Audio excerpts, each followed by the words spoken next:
Last week, we talked about the Air Force's success in reducing the F-16's radar return from 5 square meters down to just 1.2 square meters, thanks to their Have-Glass 5 treatment, which, among some other things, included a healthy dose of radar-absorbent skin, just like you'd find on a stealth fighter. And without fail, one of the most common questions I got in return was, couldn't we do that to the F-15? And the answer is yes, but it wasn't as successful as you might think. You see, the United States may have long ascribed to big stick diplomacy, summed up by the famous quote by Teddy Roosevelt, "Speak softly and carry a big stick." But the F-15 has no interest in speaking softly. The F-15 is the big stick. As we've discussed time and time again, incorporating stealth elements into an aircraft's design, whether we're talking fighters or helicopters, almost always comes with a performance compromise.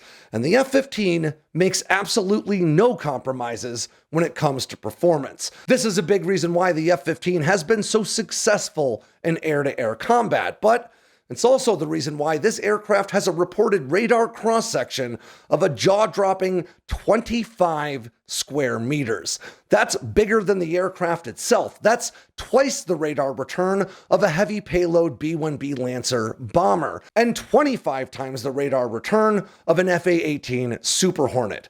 The F-15 is not sneaky. It wants you to know that it's there, and it plans to beat you anyway. So, in 2008, when Boeing's director of F-15 development went to a convention in South Korea and spoke to a number of South Korean generals who were eager to buy any kind of stealthy intercept platform, he got to thinking, if we could incorporate some stealth design elements into the F-15, well, then we'd have a 21st century powerhouse on our hands. So Boeing's designers got to work. They started by removing most of the external hardpoints from underwing and the 750-gallon conformal fuel tanks that hug the fuselage of the F-15E Strike Eagle and F-15SA operated by Saudi Arabia.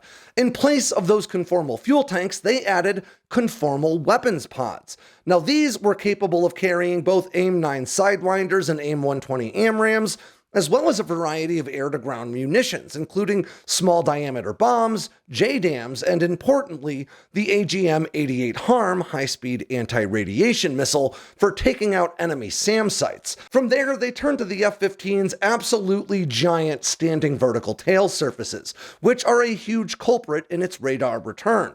By canting them out about 15 degrees, they were able to dramatically reduce just how reflective these tail surfaces were.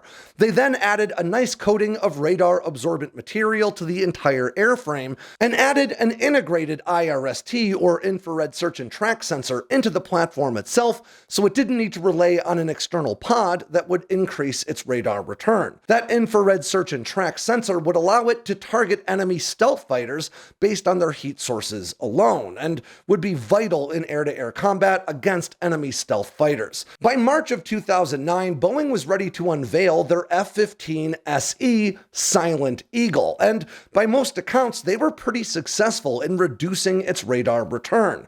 Initially, Boeing claimed that it would have the same radar cross-section from the front as the F-35, but they pretty quickly walked that back, and later estimates placed it somewhere between 1 and 5 square meters, which is a massive reduction from 25 square meters, but would place it at best a bit less stealthy than today's F-A-18 Super Hornet or F-16C, and at worst, about as stealthy as the F-16 started out as back in the 1970s. All told, a 5 square meter stealth fighter would be even less of a stealth fighter than Russia's 1 square meter Su-57, and it really wasn't worth the cost of entry. Just maintaining the radar absorbent material alone would result in this aircraft being far more expensive than a standard F-15 to maintain and operate. Not to mention the fact that the F-35 was quickly coming onto the market, offering these nations a legitimate stealth fighter that they could operate instead. instead. The F-15 Silent Eagle ultimately ended up being a platform that could have been the most capable Eagle in history, but just wasn't quite worth the cost. However, a number of the internal and avionics improvements proposed for the Silent Eagle would go on to be integrated into the F-15EX Eagle II that's in testing today. But of course, the Eagle II is no stealth fighter. It is definitely still the big stick.